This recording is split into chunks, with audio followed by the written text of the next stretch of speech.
Let's first talk about dropping short. So for dropping short, what kind of feeling do you all need to find? Find a feeling of combining forces. Dropping short is a feeling of combining forces. Is a process of borrowing force. Everyone must remember. It is a process of borrowing force. Right? Borrowing what force? Borrowing the force from the opponent's serve after the point of bounce after landing on the table. Which is the power of the rising phase. Actually, in our process of dropping short, it's really just this light touch on the ball. As long as we hold our racket steady, we don't need to deliberately use our hands.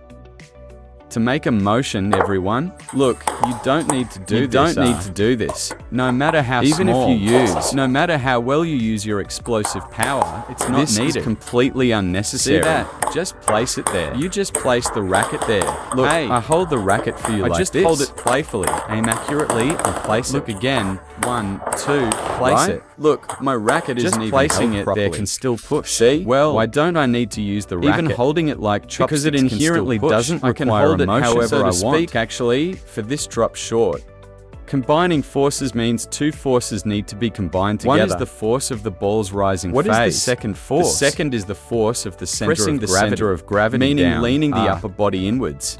It is using this center of gravity and this ball together to find a feeling of combining forces. This feeling of combining forces is when the ball, at the exact moment it rises, our body naturally presses forward and downward. This way it can form the ball jumps backward and upward. The person presses forward and downward. It forms an opposing force. This is called combining forces. The ball jumps up, the person presses down. My hand doesn't deliberately do anything. Just the body pressing down there. The body presses down there. Look, the body presses down there. 1, 2, 1, 1, 2. Let me use the pen hold grip again. The hand doesn't everyone watch make any motion. Right? 1, 2. 1, 2. Just find this rising phase. Rising phase, person presses down. Rising phase, person presses down. Then rising phase, person presses down. You can drop short very well every single time. 1, 2. Arrived. Did you see? Rising phase, person presses down. Rising phase, person presses down. Rising phase, person presses down. What should we talk about next? It's when dropping short. The elbow joint, Actually, many friends when generating power. What appears? Especially whether playing forehand. Many friends easily show clamping the elbow, including the problem of raising or lifting the elbow, This indicates that for many friends, your upper arm generates too much power. Therefore, our elbow joint needs to be fixed. What needs to be fixed? It's fixing our entire forearm and upper arm. The stability between them. Right? If we are pushing the ball and the elbow starts shaking, right? The elbow starts being used, then your arm must be moving. But if your elbow is fixed well, then between your forearm and upper arm, it won't easily form this kind of motion. Only if my elbow is loose will my elbow is fixed. Actually, it's equivalent to your arm being in what state? A state where I can keep it still. Everyone, feel the elbow being held steady. The elbow must be held steady. And what should everyone learn? When pressing down, you feel your arm, when it sinks down following the body. It's actually your elbow joint, Look, everyone look at my elbow. The elbow joint gets closer and closer to the table. See that? This is the center of gravity. The elbow is from the table, almost a span's distance, 10 centimeters, right? Okay, now, as soon as I step in, look at my elbow. Now it's very, very close to the table, touching it. The forearm doesn't need to deliberately move. Just let your elbow joint. Look, drop the elbow. Press the body and drop the elbow, and that's it. Everyone look. Press the body, drop the elbow. Press the arm, drop the elbow. Press the body, drop the elbow. Look. Press the body, drop the elbow. Look. Press the body, drop the elbow. Hey, did everyone see? What other problems should everyone pay attention to? From the time we prepare to the process of stepping in, our racket absolutely do not, including our center of gravity, drop from a very high position. That is, we do need the body to press down. It's just that this pressing down makes the whole person, from an originally relatively low state, turn into an even lower state. But absolutely do not go from a high state to suddenly low. Everyone, look at this problem. This way you won't be able to push. Look, this way you can't push, including if the up and down fluctuation of your body is too large. You are also prone to making mistakes. Everyone, before stepping in, your center of gravity must definitely be relatively low. And then just press a little, press down a little. And that's enough. Absolutely. Do not start off very high. Drop when the ball comes. if you suddenly drop, what problem will occur? The first is you easily hit the edge of the racket. First, let your center of gravity get low. And then get even lower. This way, your racket can also be in a relatively low, becoming even lower. This way, the up and down fluctuation is small. When you push the ball, the stability, it will be higher. Look, preparing like this won't work for me. The person needs to get low. The center of gravity gets low. Okay, the racket gets push low. The ball like this. Look, won't this be controlled very stably, right? 1, 2, 1, 2, DA. Now I'll use the backhand to push everyone. For everyone. Look at this feeling. 1, 2, DA. Right? Look, 1, 2, DA. One more. 1, 2, DA. Look, right? It's too late. Too late. Look, this obviously feels like. Now let's talk about adjusting the racket angle. Because actually, many friends also know the opponent serves an underspin ball, including whether it's a side underspin. Its spin is definitely not relatively fixed. What do I mean by this spin? The intensity of its spin. This ball, right? There is heavy underspin.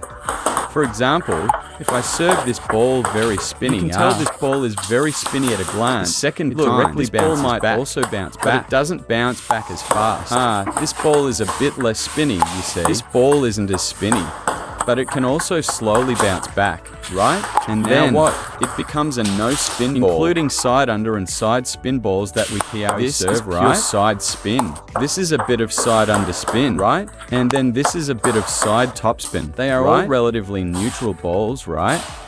It might have a little bit more top spin. Some have a little bit more side spin. Some have a little bit more underspin. In this situation, if you don't adjust your racket angle, well, then you'll get inexplicable net faults and also inexplicable pop-ups when pushing. Okay, now let me explain. Where does the reason for this lie? Okay, now let me explain to you. The first is the strong or weak spin.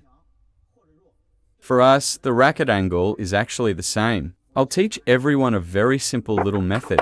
What little method? Everyone, you go watch. The opponent serves are basically probably side spin. When it's side underspin or underspin, is it suitable for us to push? Right? Then look, if the opponent wants to make this underspin, if they serve it relatively spinny, serve it relatively spinny. You can think about it yourself. How can he serve it spinny? Isn't it that the flatter his racket angle is, the spinnier he serves this ball, right? The flatter my racket angle, the spinnier this ball is. Come look.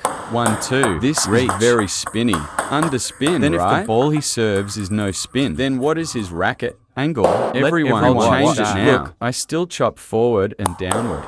Will this ball still bounce back? It won't. This ball has no spin when my racket angle is flat. It's spinny. When his racket angle is vertical, it is no spin. And then if my racket is relatively vertical, this time he serves a side top spin. As everyone just saw, the flatter the opponent's racket angle, the stronger his underspin. The more vertical the opponent's racket angle, the stronger his no spin or even top spin.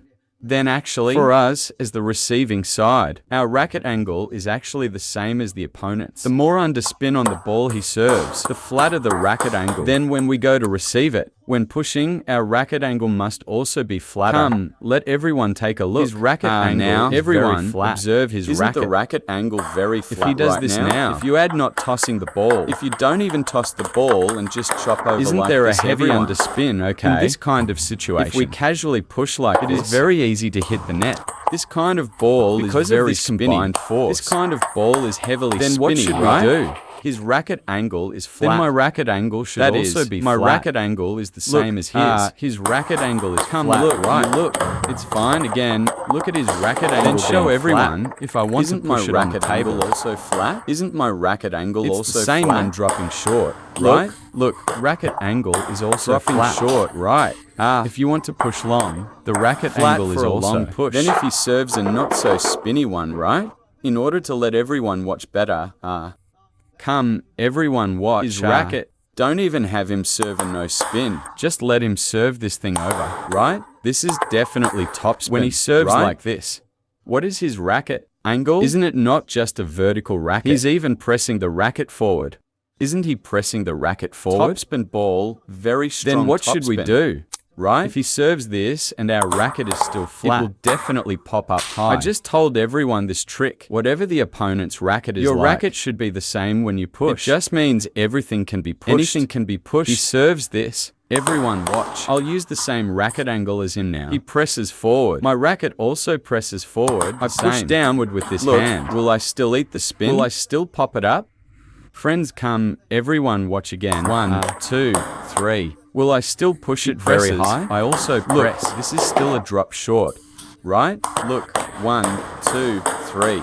See that? One more, he presses. I also press, right? If he's flat, it means his underspin is strong. His underspin spin is strong. My racket also has flat. I am also vertical. I am also vertical. I also this way. You can truly achieve pushing whatever he serves. I'll use the penhold grip. Okay, first serve. Look, spinny underspin. I am also flat and I am vertical. Then it will hit the net. This racket angle must correspond to the opponent's. Look, he is flat and I am vertical. I push downward with a vertical racket. It just, look, it hits the net, flat, right? I also have to be flat.